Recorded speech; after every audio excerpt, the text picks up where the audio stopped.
Livadhet e arat e mbjella u ngjanin orizoreve në Kinë.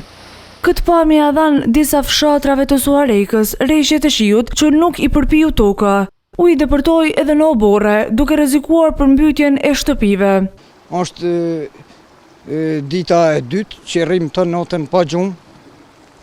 Kem probleme, jemi të smut, fëmijën i kam të smut, dhe pastaj janë largu nga puna, se do të më shku te mjeku, janë të ftofën. Lufta me ujin këtij dëmtoi edhe biznesin.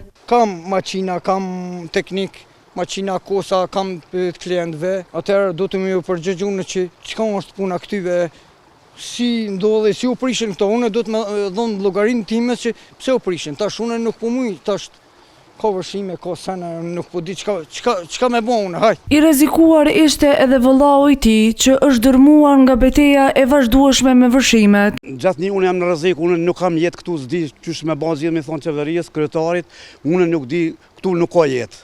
Çdo nga me pranisun shtymi, si të bie shi, unë më ka me ardhur ujë këtu.